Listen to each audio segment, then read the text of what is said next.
উমরপুরের জয় হোক, ডিজিটাল উমরপুর, উমরপুরের জয় হোক। ইন্নাল হামদুলিল্লাহি জামিআ ওয়াসসালাতু ওয়াসসালামু আলা রাসূলিল্লাহ আম্মা বা'দ। আজকে আমরা আলোচনা করব লাইলাতুল কদর নিয়ে। লাইলাতুল কদর এটা হচ্ছে এমন একটি রাত, আল্লাহ রাব্বুল আলামিন এর নামে একটি সূরা নাজিল করেছেন, সূরাতুল কদর। এই কদরের সূরায় আল্লাহ রাব্বুল আলামিন বলেন, লাইলাতুল কদরি খায়রুম মিন আলফি শাহর। কদরের রাত্রিটা হলো এমন একটি রাত যেটা হাজার মাসের থেকেও উত্তম। এজন্য রাসূল করিম সাল্লাল্লাহু আলাইহি ওয়াসাল্লাম যখন ওই রাতের সময় আসতো, অর্থাৎ রমজানের শেষ দশক আসতো, তখন আয়েশা সিদ্দিকা রাদিয়াল্লাহু তাআলা আনহা বলেন, ইদা দাখালাল আশর আহিয়া লাইলা। রাসূল যখন রমজানের শেষ দশক আসতো তখন তিনি নিজে প্রতি রাতে জাগতেন, ঘুমাতেন না। ওয়া আইকাযা আহলা, এবং পরিবার পরিজনদেরকে জাগিয়ে রাখতেন। ওয়াশাদ্দা মিজারা, এবং নিজের কোমরকে শক্তভাবে বাঁধতেন, অর্থাৎ আমল করার জন্যে রাসূল করিম সাল্লাল্লাহু আলাইহি ওয়াসাল্লাম খুবই শক্ত এবং দৃঢ় প্রতিজ্ঞ হতেন। রাসূল অন্য একটি হাদিসে বলেন, মান কামা লাইলাতুল কদরি ঈমানান ওয়া ইহতিসাবা গুফিরা লাহু মা তাকাদ্দামা মিন যামবি। যে এই কদরের রাতে নামাজ পড়বে, তাহাজ্জুদের নামাজ পড়বে, তাহলে আল্লাহ রাব্বুল আলামিন তার পিছনের সমস্ত গুনাহগুলোকে মাফ করে দিবেন। বুখারী শরীফের 37 এবং 38 নম্বর হাদিস, আরও দুটি হাদিস যেখানে আল্লাহ রাসূল সাল্লাল্লাহু আলাইহি ওয়াসাল্লাম বলেন, মান কামা রমাদানা ঈমানান ওয়া ইহতিসাবা গুফিরা লাহু মা তাকাদ্দামা মিন যামবি। রমজানের রাতে যারা দাঁড়িয়ে নামাজ পড়বে, আল্লাহ রাব্বুল আলামিন পিছনের সমস্ত গুনাহকে মাফ করে দিবেন। দ্বিতীয় আরেকটি হাদিসে বলা হয়েছে, মান সামা রমাদান ঈমানান ওয়া ইহতিসাবা গুফিরা লাহু মা তাকাদ্দামা মিন যামবি। রমজানের মাসে যারা রোজা রাখবে, আল্লাহ তাদের পিছনের সমস্ত গুনাহকে মাফ করে দিবেন। অতএব আমরা এই হাদিসগুলোকে থেকে বুঝতে পারলাম যে রমজানুল মুবারকটাই গুরুত্বপূর্ণ। কেন? যে এই রমজানুল মুবারকে লাইলাতুল কদর আছে। এই কদরের রাতে আল্লাহ রাব্বুল আলামিন কোরআনে কারীম নাজিল করেছেন।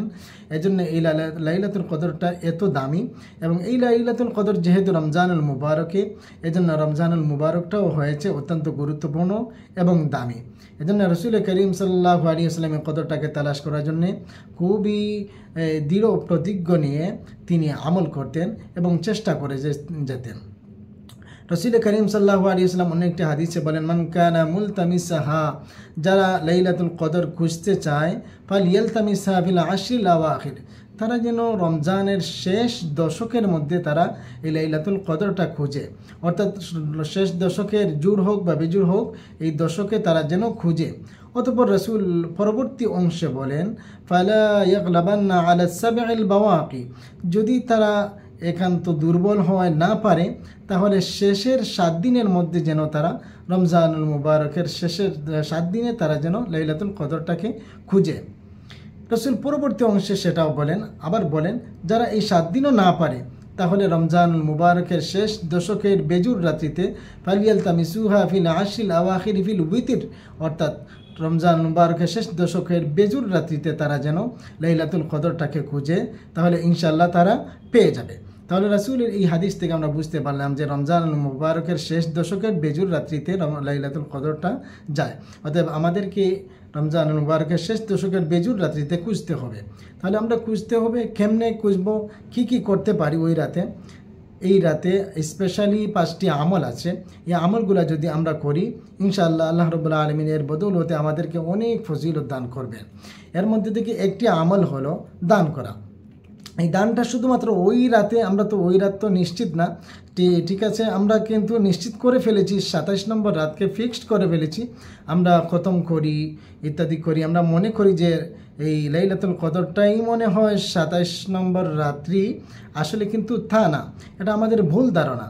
রাসূল বলছেন, শেষ দশকের বেজুর রাত্রিতে তোমরা লাইলাতুল কদরকে খুঁজো, কিন্তু আমরা সেটাকে, রাসূলের কথাকে উপেক্ষা করে আমরা এটাকে ফিক্সড করে ফেলেছি রমজানুল মুবারকের 27 নম্বর রাত্রিতে শুবে কদর। এটা আমরা বলি, এটা আমাদের ভুল ধারণা। যে কোনো এক রাতে যেতে পারে বেজুর রাত্রিতে।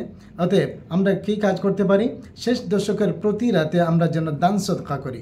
তাহলে দান সদকা করার ক্ষেত্রে আমরা রাতে মানুষ পাবো কোথায়, যে মিসকিন পাওয়া যাবে না কেউ যদি বলে, তাহলে তার জন্য হলো এই রাতে যদি আমার পকেট থেকে আমি আলাদা করে রেখে দিই যে এটা আমি সদকা করলাম, তাহলে এটা তার দান হয়ে যাবে। পরবর্তীতে দিনে সে দিয়ে দিল, তাহলে তার দানটা রাতে দেয়া হয়ে গেল, যেহেতু সে আলাদা করে রেখেছে, অতএব দান হয়ে যাবে। এজন্য 1 নম্বর আমল হলো দান করা। 2 নম্বর নম্বর হলো শেষ রাতে নফল নামাজ পড়া, অর্থাৎ তাহাজ্জুদের নামাজ পড়া। অনেকেই প্রশ্ন করেন যে লাইলাতুল কদরের নামাজ কত রাকাত, কেমনে পড়তে হয়, সূরা ফাতিহা কয়বার পড়তে হয়, সূরা ইখলাস কয়বার পড়তে হয়, সূরা কদর কয়বার পড়তে হয়। এগুলো আসলে আমাদের মধ্যে বিভ্রান্তি ছড়িয়ে দেওয়া হয়েছে। এই ছোট্ট ছোট্ট চটি বই বাজারে বিক্রি হয় যে শুভ কদরের নামাজ, এগুলাতে এমন এমন নিয়ম, আশ্চর্যজনক কিছু নিয়ম এগুলাতে দেওয়া হয়। এগুলা কোনো শরীয়ত সম্মত না। শরীয়তে এমন কোনো নামাজের কোনো বিধান কোনো কোরআনেও নাই, কোনো হাদিসেও নাই। অতএব এগুলা বিভ্রান্তিমূলক, এমন কোনো আমল করা যাবে না। স্বাভাবিকভাবে আমরা যেভাবে নফল নামাজ পড়ি ঠিক তেমনিভাবে আমাদেরকে এই নফল নামাজ পড়তে হবে। হ্যাঁ, একটু ভিন্ন আমরা করতে পারি। স্বাভাবিকভাবে আমরা একটু খাটো সূরা দিয়ে আমরা নামাজ পড়ি, সেখানে আমরা দীর্ঘ সূরা পড়তে পারি, দীর্ঘ সময় আমরা রুকু সেজদা করতে পারি। সেজদায় গিয়ে নফল নামাজে কিন্তু যে কোনো ভাষায় দোয়া করার বিধান আছে, যে কোনো ভাষায় দোয়া করতে পারে।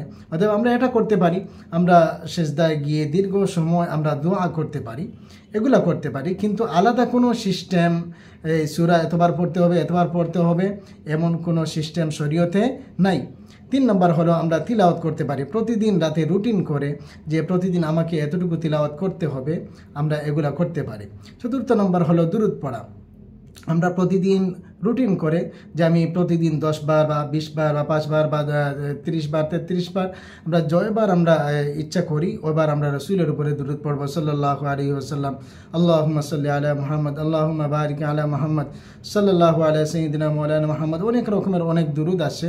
এই দুরূদগুলো আমরা রুটিন করে প্রতিদিন যতবার সম্ভব হয় অতবার এই দুরূদগুলোকে পড়া। 5 নম্বর হলো দোয়া করা। রাসূল করিম সাল্লাল্লাহু আলাইহি ওয়াসাল্লাম এমন একটা দোয়া শিখিয়ে দিয়ে গেছেন, যেই দোয়াটা পড়লে ইনশাআল্লাহ আল্লাহ মাফ করে দিবেন। দোয়াটা হলো আল্লাহুম্মা ইন্নাকা আফুউন কারীম তুহিব্বুল আফওয়া ফা'ফু আন্নি। হে আল্লাহ, আপনি ক্ষমাশীল, আপনি ক্ষমা করতে ভালোবাসেন, অতএব আল্লাহ আমাকে ক্ষমা করো। এই এত সুন্দর একটা দোয়া রাসূল আমাদেরকে শিখিয়ে দিয়ে গেছেন। অতএব এই দোয়াটা আমরা করতে পারি। যদি এই দোয়াটা আমরা না পারি তাহলে বাংলাতে দোয়া করলেও সেটা আল্লাহ রাব্বুল আলামিন কবুল করবেন এবং মনের আশা ইনশাআল্লাহ আল্লাহ পূরণ করে দিবেন। অতএব আমরা স্পেশালি এই 5টি আমল করতে পারি। আরও যেগুলা নফল ইবাদত যেগুলো আছে এগুলো আমরা করতে পারি, এত কোনো অসুবিধা নাই। কিন্তু বিশেষ কোনো নিয়মে নামাজ, বিশেষ কোনো নিয়মে আলাদা কোনো ইবাদত, এগুলা কোনো কোরআনে নাই, কোনো হাদিসে নাই। অতএব ওগুলা করা যাবে না। আল্লাহ রাব্বুল আলামিন আমাদের সবাইকে দ্বীনের সঠিক সমঝ দান করুন, আমিন।